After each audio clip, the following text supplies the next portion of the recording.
নিশু ভাইয়ের সাথে আমার একদিন দেখা হয়েছিল মেরিল প্রথম আলোর একটা অনুষ্ঠানে। তখন আপনি আমাকে একটা কথা বলেছিলেন, মনে আছে? অ্যাওয়ার্ড ফাংশনে দেখা হবে না? দেখা হওয়ার তো কিছু নাই, আমরা একসাথে গিয়েছিলাম ওখানে। একসাথে যাইনি, বাট ওখানে আলাদা আলাদা গিয়েছিলাম একটা প্রোগ্রামে, দেখা হয়ে গেছে। আচ্ছা ঠিক আছে, ঠিক আছে। তো আপনি একটা কথা বলেছিলেন আমাকে। কি বলছিলাম? তোমার সাথে আমার কাজ হবে না, আমি তো মানে বয়স্ক। হ্যাঁ, আমি তো সবাইকে বলি আমি তো বয়স্ক। একমাত্র নায়ক যে ভালো হবে। All credit goes to my director and my producer, যে নিশু ভাইয়ের সাথে প্লিজ ভাই এটা বলেন না, আমি তার সহধর্মিণী। আমাদের সিনেমায় একটা ডায়লগ লেখা হয়েছিল, ফাইনালি থাকবে কিনা সেটা দেখে যাই। সেটা হচ্ছে যে আপনি আমার চাচার বয়সী হওয়ার পরে আপনাকে আমি কেন বিয়ে করতে রাজি হয়েছি। But that was a great experience to work with him, কারণ আমি শুরুতেই বলেছি যে সে একজন মানে খুবই সাপোর্টিভ একজন অ্যাক্টর। যে আমাকে বয়স্ক বলছে। সবচেয়ে বড় কথা হচ্ছে ইউ আর মাই হাজব্যান্ড। এটাই এটা কথা বলি। এটাই থাক। ওই যে সব মাছে ভুকি কি জিনিস আছে একটা বলে আর বলি দোষ হয় খাওয়া মাছের।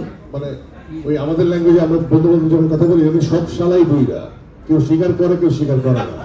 মানে আমাদের ফ্রেন্ড সার্কেল বলি আর কি। হ্যাঁ, সব শালাই বইরা কিন্তু আমার একটা ভাব যে মইয়া আমি কিন্তু স্বীকার করি, তাই না? ওই আমাদের ফ্রেন্ড সার্কেল বলি বড় একটা ব্যাপার যে সে স্বীকার করে সে বয়স্ক, কিন্তু আপনি যথেষ্ট ইয়াং। না, আমি যেহেতু এই প্রফেশনে আছি এই জন্য হয় কি আমাকে একটু হয়তোবা সবাই দেখে দেখে মনে হয় যে আমি ইয়াং, কিন্তু আমার ফ্রেন্ড সার্কেলে যারা এক একটা দাড়ি সব পাইতে গেছে।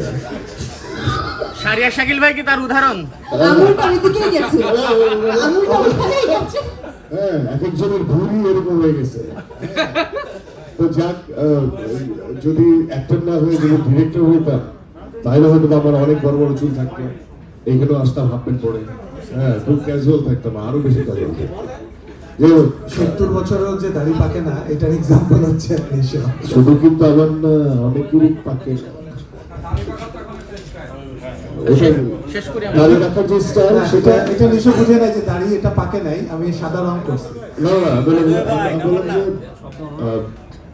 দাড়ি পাকা দাড়ি, যেমন আমি কোনো মেকআপ নিয়ে আসি না। এটাও একটা প্রবলেম। কেন মেকআপ পিছনে আছে ভাই? আমি হ্যাঁ, এই কোনো শোতে আসলে আমি কোনো মেকআপ নিয়ে আসি না। ছোট ছোট ছোট ছোট যে লিমিটেশন চেহারা, এটা আমার দেখাতে ভালো লাগে।